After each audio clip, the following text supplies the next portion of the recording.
There's this interview Angelina Jolie did where she says she stopped listening to music for several years because she was just too emotionally moved by music. So if it was a song about heartbreak, even though she wasn't heartbroken, she would embody the heartbreak. She would feel it in her body.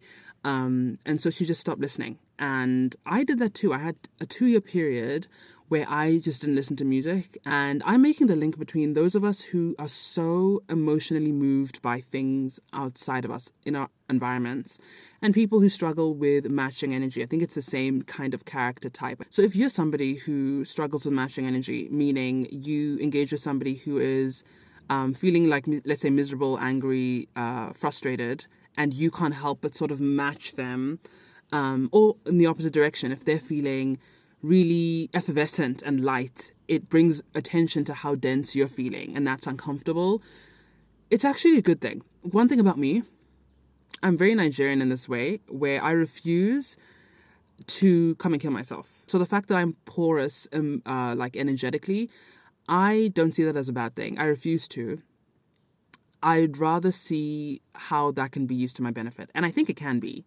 I think those of us who match energy, that's a great thing. Because what that means is that we can easily then, if we're so susceptible to what's around us, all we have to do is use it to our advantage and like think about how we can massage ourselves from a 3 to a 4 energetically, emotionally, from a 5 to a 6, from a 0 to a 1.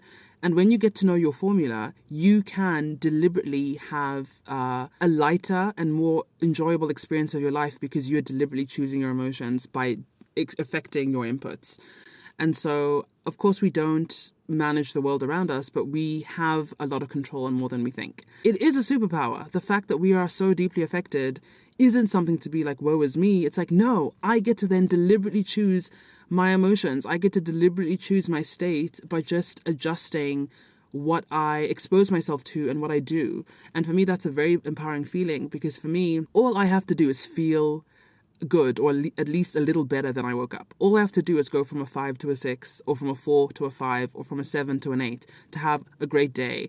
The better I feel, the more that my energy arranges my circumstances so that 80% of my progress in a day is based on my energy and I only have to do 20% action.